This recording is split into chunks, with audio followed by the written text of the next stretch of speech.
안녕하세요. 한국경제TV 파트너 김준호입니다. 네, 오늘 하루 시장도 어떻게 보면 개인 투자자 여러분들에겐 상당히 좀 힘든 하루가 되시지 않으셨을까 생각을 하는데요. 전반적으로 오늘은 여러분과 저희가 함께 살펴볼 게 우리 집토끼와 산토끼에 대해서 살펴보겠습니다. 아니, 갑자기 웬 집토끼와 산토끼냐? 네, 이미 눈치채셨겠지만 집토끼는 나의 보유 종목이 되실 거고요. 산토끼는 내가 보유하지 않은 종목이 되실 거예요. 이유 자체는 사실 이번 주 아주 중요한 시장 시그널 자체가 나왔습니다. 사실상 개인 투자자 여러분들이 지금까지 시장이 많이 힘들었을 건데 앞으로는 시장 자체의 변화가 조금 더 급격히 이루어질 수 있다라는 메시지 하나가 싹 던져졌기 때문에 우리가 그 메시지를 보고 어떻게 해석하고 전략을 짜느냐에 따라 가지고 앞으로의 계좌 상황이 상당히 달라질 수도 있을 거라고 생각합니다. 거기에 대한 이제 시장 전략을 한번 같이 살펴보도록 할 건데요. 사실 시장이 힘든 이유는 너무 여러 가지가 있습니다. 너무 여러 가지가 있는데 제가 딱 단 두 가지로 요약을 해드리겠습니다. 첫 번째는 외부적인 요인, 그리고 두 번째는 저희 내부적인 요인. 이렇게 두 가지인데 지금 현재 화면에서 살펴보고 있는 요인은 일단 외부적인 요인입니다. 이 외부적인 요인에 대해서 제가 살짝 풀어드릴게요. 금리랑 물가를 절대 어려워하지 마세요. 금리랑 물가를 모르고 사실 주식시장을 이해하기란 상당히 어렵습니다. 이 부분을 아주 쉽게 제가 설명을 드려보도록 하겠습니다. 여러분이 만약에 은행에서 빚을 내가지고 집을 사셨어요. 내 돈 반, 은행 돈 반 이렇게 집을 사셨는데 만약에 은행에서 갑자기 대출 금리를 올린다고 하면은 저희 기분이 좋을까요? 네, 당연히 좋지 않겠죠. 100원씩 내던 거를 이자가 올라가면 102원, 105원, 110원 이렇게 낼 수가 있으니까요. 그럼 사실 금리라는 거는 올렸을 때 우리에게 썩 기분 좋은 일은 아닙니다. 기본적으로. 그러면 물가를 한번 볼까요? 물가 어떻나요? 예전에 저희 장바구니 들고 시장에 가면은 보통 20-30만 원이면 그래도 온 가족이 이렇게 풍성하게 먹을 수 있을 정도로 장을 봤다 그러면 요즘에는 이 돈 가지고 살짝 힘듭니다. 그렇죠? 왜? 실질적으로 쌀이며 햇반이며 물이며 라면이며 온갖 가격이 다 오르고 있잖아요. 그럼 사실 물가가 오른다라는 건 우리 생활에 꼭 필요한 필수 비용 자체가 오른다라는 거죠. 이거 역시 기분 좋은 상황은 아닙니다. 그럼 우리에게 기분 좋은 상황은 아니죠. 그럼 기업으로 한번 살짝 돌아가 볼까요? 기업 입장에서 이 비용이라는 건 우리랑 똑같습니다. 기업은 본인의 자본과 남의 돈, 부채로 이루어져 있죠. 그런데 대체로 부채를 갖고 있는데 이자를 올린다 그러면 아니 지금 본업에서 이익도 안 나고 있는데 부채까지 올린다고? 너무 힘들어 죽겠어. 당연히 좋을 리가 없겠죠. 기업 입장에서도. 물가를 한번 생각해 볼까요? 예를 들어서 책상을 만드는 회사라고 해볼게요. 그런데 어떻게 보면 원재료인 목재 가격이 계속 올라가는 거예요. 그러면 사실 예전에 200원에 받아와가지고 1000원에 팔던 거를 지금 어떻게 보면 900원에 받아와서 1000원에 팔아야 되는데 당연히 원가 자체가 올라가는데 기분 좋지 않죠. 저희랑 기업이랑 크게 차이가 없습니다. 이거를 먼저 꼭 기억해 두셔야 됩니다. 방금 설명드린 금리가 올라갔을 때 그리고 물가가 올라갔을 때 우리도 기업도 썩 기분 좋은 상황은 아니다. 이게 외부적인 요인으로 하나 기억해 두실 요인이고요. 그리고 이제 저희 내부적인 요인을 한번 보겠습니다. 이 퍼즐을 하나 제가 던져놨다가 나중에 하나로 싹 모아드리겠습니다. 그리고 이 모든 게 어려우시다 그러면 제가 마지막에 드리는 단 한 가지 멘트만 딱 집중해서 들으십시오. 그 멘트가 아주 중요한 시장의 힌트가 될 수가 있습니다. 코스피 지수를 보다시피 어떻게 보면은 계속적으로 빠졌어요. 그쵸? 여기서 힘든 거는 여러분 여기서 이제 이 생각하는 거예요. 내가 지금 이 디디고 있는 여기가 콘크리트 바닥인가? 아니면 늪인가? 이게 첫 번째로 불안하실 거고요. 두 번째로 그러면 여기서 벗어나고 싶어. 여기서 한 발 옮긴다라고 했을 때 여기는 늪일까? 아니면 콘크리트 바닥일까? 이 두 가지요. 그러면 사실 여기 현재 있는 수준은 제가 명확하게 보여드릴 수 있습니다. 아주 깔끔하게 현재 있는 수준이 어느 정도에 있으신지 제가 질문을 드리면 현재 저희는 어디에 있습니까? 라고 하면은 아니 그 그림에 나와 있다시피 한 3000포인트 내외에 있는 거 아닙니까? 네, 이렇게 말씀 주실 수도 있겠지만 제가 명확한 숫자를 하나 보여드릴게요. 그리고 여기에 대해서는 시장이 이번 주에 시그널을 던졌다라고 말씀을 드렸죠. 그 시그널을 보고 저희의 이제 전략을 세우고 그거를 말씀을 드릴 거예요. 아주 중요한 시그널입니다. 왜냐하면 여러분들의 이제 하반기와 내년 상반기 계좌 수익률을 결정지을 수 있는 아주 중요한 단서이기 때문에 이 부분은 꼭 집중해서 들으셔야 됩니다. 아주 쉽게 말씀드립니다. 결론적으로 말씀드려서 현재 시장 상황은 이렇게 보시면 됩니다. 제가 정리해 왔죠. 현재 여러분이 코스피 지수에 그냥 투자를 했다. 1년간 투자를 했다.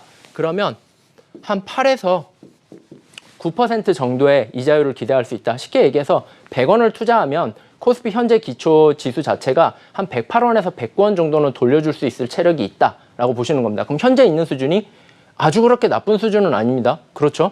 그럼 현재 있는 바닥이 늪은 아닙니다. 적어도 현재 있는 수준이 내가 서 있는 곳이 그래도 조금 단단한 콘크리트 바닥일 수도 있겠구나 이 생각을 해보실 수 있어요. 그런데 중요한 거는 앞으로가 불안하시잖아요.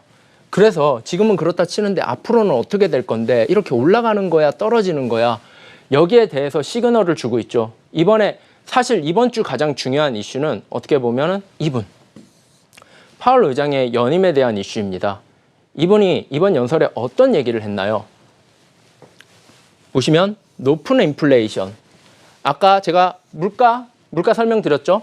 식료품, 주거비, 교통비, 필수재 높은 비용을 감당하지 못하게 피해를 주고 있다. 알고 있다. 본인이 알고 있다라고 얘기했어요. 그래서 요게 중요하죠. 우리의 도구. 이 도구가 뭡니까? 어벤져스 타노스의 이거 핑거 장갑입니까? 네. 실제로 시장에서는 그런 역할을 할 수 있습니다. 연준이 얘기하는 이 도구가 뭐냐? 이거죠. 지금까지 시장이 항상 우려로 인해 가지고 빠질 때 어떤 이슈들이 있었습니까? 테이퍼링.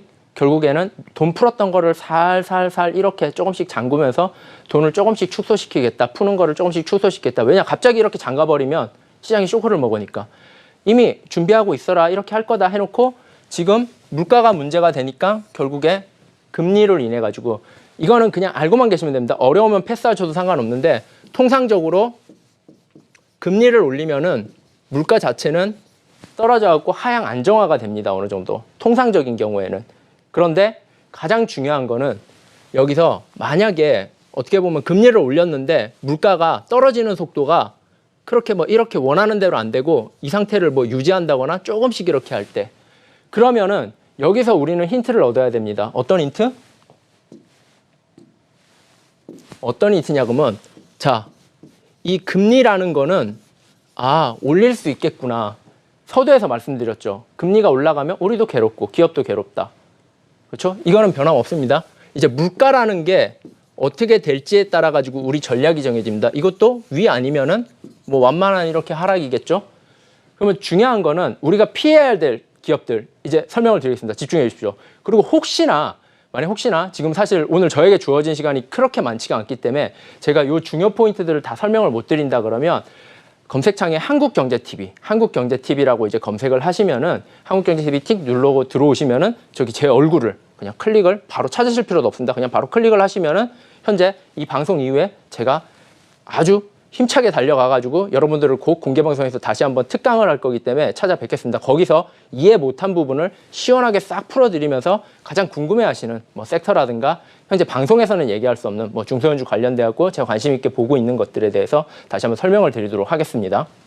네, 오늘 아주 중요합니다. 기본적으로 여러분들의 하반기 어떻게 보면 얼마 안 남은 하반기와 내년도 계좌 수익을 결정지을 수 있는 큰 카테고리이기 때문에 시장이 단서를 줄 때는 저희가 넙죽 받아 먹어야겠죠. 그걸 잘 해석해서. 그렇기 때문에 요 전략을 세울 건데 요거는 변함이 없다라고 말씀을 드렸죠. 요거는 사실 금리 자체는 시간의 문제지 결국엔 인상을 한다라고 봤을 때 제일 중요한 거는 저희 그냥 개인의 경우를 쉽게 다시 돌아와서 생각해 볼게요. 이때 부채 비중이 금리를 올릴 때 부채 비중이 높은 사람이 유리할까요? 낮은 사람이 유리할까요? 당연히 낮은 사람이 유리합니다. 부채 비중이 남의 돈을 많이 갖고 있다 그러면 그만큼 어떻게 보면 이자 비용 지불하는 게 되게 힘들 거란 말이에요. 기본적으로. 기업도 마찬가지입니다. 여기서 단서를 얻으셔야 됩니다. 기업이 이익이 제대로 안 찍힌다. 기본적으로. 당연히 지금부터는 되게 경계하셔야 됩니다. 그러면서 이자성 부채라고 하거든요. 그러니까 부채 중에서도 이자를 내는 부채가 있고 이자를 안 내는 부채가 있습니다. 그런 이자를 내는 부채를 좀 많이 가진 기업들. 그런 기업들은 당연히 피하셔야 됩니다. 이거 중요 포인트입니다. 왜냐하면 이게 상수기 때문에 지금 그리고 어떻게 보면 3월달 되면 또 관리 종목 이슈에 들어가잖아요. 지금부터 계좌를 관리하셔야 돼요. 그냥 터무니없이 그냥 멍하니 있다가 언젠간 좋아질 거야. 이게 투자가 아니라고요, 기본적으로. 아주 중요한 포인트입니다. 이거 잊으시면 안 됩니다. 그리고 이제 물가 전략이 남았죠. 물가 전략이. 요거는 조금 심도 있는 얘기가 될 수 있습니다. 기본적으로. 뭐냐? 이제 물가라는 거 별거 아니죠. 앞에서 봤습니다. 우리 생활 어떻게 보면 필수 자금 자체라고 보시면 돼요. 생활 필수 자금. 근데 그 생활 필수 자금이 계속적으로 높아진다. 기업으로는 뭐라고 말씀드렸죠? 원재료. 기업도 힘들다고요. 그러면은 예를 들어서 물가 자체를 잡을 수 없다 그러면 잡을 수 없는 경우를 생각할게요. 잡을 수 있는 경우는 물가를 딱히 생각할 필요가 없습니다. 금리만 고려하시면 되겠죠. 잡을 수 없는 경우는 어떻게 할 거냐? 이때는 조금 어려운 말로 가격 전가력이 있는 기업을 찾으셔야 됩니다. 가격 전가력이 뭐냐 그러면 쉽게 말씀드릴게요. 여러분 우리가 순두부찌개를 파는 맛집이라고 생각해 봅시다. 과거에 순두부가 100원 했어요. 그리고 나는 이 100원의 원재료를 사와서 200원의 찌개를 팔았단 말이에요. 그런데 이게 원재료 가격이 올라간 거예요. 순두부 가격이. 얼마로? 200원으로. 그럼 200원에 떼와서 200원에 판단 말이에요. 왜?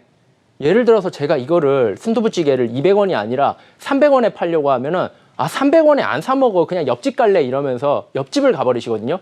그래서 주인이 가격을 못 올려요. 가게 주인이. 그 말인 즉슨 뭐다? 순두부는 가격 전가력이 없다. 기업도 똑같습니다. 원재료가 올랐을 때, 즉 물가, 필수 원재료 가격이 올랐을 때 가격을 전가할 수 있는 기업과 전가할 수 없는 기업이 있습니다. 이거를 구분 못 하신다 그러면 굉장히 힘든 주식이 될 수 있습니다. 지수는 평균치를 얘기한 건데 여러분 지수가 1, 2% 빠질 때 내 종목은 3에서 6% 빠져요. 코스피 3,300포인트에서 3,000포인트 딱 어떻게 보면 10% 빠졌는데 여러분 계좌는 10% 빠졌습니까? 아니요. 그 이상 빠지셨을 거예요. 그 이유는 뭐냐? 얼마나 내가 똘똘한 종목들을 어떠한 전략을 갖고 있느냐에 따라 가지고 현저히 차이가 나는 거거든요. 이 시장에 대한 힌트를 지금 여러분에게 설명을 드리고 있는 겁니다. 이거를 듣고도 난 시장을 모르겠어 하고 멍하니 있으시면 안 됩니다. 준비하셔야 됩니다. 이제 좀 있으면 관리 종목 3월달 넘어가면 금방입니다. 3패 종목하고 나옵니다. 뭐 피하라고 했죠? 정리해드리면 부채 비중 높은 거, 이익 안 나오는 거 일단 피해라. 시그널 주고 있다. 그리고 물가, 가격 전가력은 이거는 일단은 지금 당장 찾으실 수 없으니까 이런 걸 못 찾으면은 나는 가급적 좀 조심해야겠다 생각하시면 됩니다. 그래서 사실 오늘 시간이 매우 짧습니다. 저에게 주어진 시간이 매우 짧은데 제가 정리해 드리겠습니다. 일단 제가 다 설명 못한 것 같은 경우에는 지금 검색창에 한국경제TV라고 검색을 하시면은 한국경제TV 똑 눌러서 들어오시면 어디 찾으실 필요도 없습니다. 저는 지금 안경을 쓰고 있고 저기는 안경을 안 쓰고 있습니다. 안 쓰고 있는 저 사진을 클릭하셔서 들어오시면 됩니다. 들어오시면은 제가 이 방송 마치고 바로 냅다 달려가가지고 시원하게 못 푼 나머지 부분들 이 퍼즐 다 짜맞춰가지고 그냥 드립니다. 상까지 이렇게 앞에다 딱 차려드립니다. 그냥 드시면 됩니다. 아시겠죠? 그래서 이 포인트 중요하고요. 그래서 시간이 없기 때문에 제가 요거 정리하겠습니다. 기본적으로. 지금 보셔야 될 게 뭐냐? 자, 고성장 만약에 주를 보신다. 성장주, 그러니까 플랫폼주라든가 향후에 계속 성장이 많이 일어나는 종목을 보고 있다. 그러면은 금리가 달라지기 때문에 현재 금리 자체가 달라지기 때문에 금리 때문이에요. 금리가 달라지기 때문에 예상치보다 더 높은 이익을 기대할 수 있는 애들을 갖고 있으셔야 됩니다. 기본적으로. 예상치만큼 나오면은 주가 빠집니다. 그냥 기본적으로. 왜냐하면 이 금리라는 게 나중에 할인 요소로 들어가거든요. 요거는 조금 복잡한 요소이기 때문에 일단은 이거는 모르셔도 되는데 중요한 거 지금 성장주, 고성장주 특히 조심해라. 그중에서도 뭐? 컨센서스 상회를 못할 것 같은 애들 특히 더 조심하시라. 네, 금리 때문에요. 할인율이 강하게 들어가면 얘 가치가 그만큼 깎여버리거든요. 그리고 우리 집 혹시 내가 갖고 있던 그동안 골머리 썩였던 집토끼가 있다 그러면 아마 대부분 저평가나 재미없는 종목이들 거예요. 그런 애들 다시 한번 보시라. 왜? 금리 인상 시기에 이 친구들이 주목을 받을 수 있습니다. 금리 인상 시기에. 왜? 얘한테 상대적으로 관심이 없어지니까 얘한테 수급이 간다고요. 이 중요한 포인트를 모르시면서 어떤 종목을 사야 돼? 시장이 지금 어때? 이걸 모르시면 안 된다. 제가 설명드렸죠. 여러분 지금 있는 콘크리트 바닥입니다. 8에서 9% 기대 수익률을 기대할 수 있단 말이에요. 코스피 지수 자체 체력으로. 그럼 여기서 상회하는 종목이 있고 하회하는 종목이 있을 건데 이거 제가 오늘 드린 힌트를 그냥 결코 그냥 넘기시면 안 됩니다. 오늘 저에게 주어진 시간이 상당히 짧다 보니까 제가 빠르게 넘어왔는데 이 부분 방송 마치고 이어서 온라인 무료 특강으로 여러분들 레벨업 시켜드리겠습니다. 진짜 한 단계 더. 그 레벨업 단계에서 지금 다 못 푼 요 세부 사항까지 다 풀어가지고 시원하게 설명드리도록 그렇게 밥상 마련해 놓고 기다리고 있을 테니까 지금 접속하셔가지고 잠시만 대기해 주시면 바로 찾아뵙도록 하겠습니다. 네, 이상 한국경제TV 파트너 김준호였습니다. 감사합니다.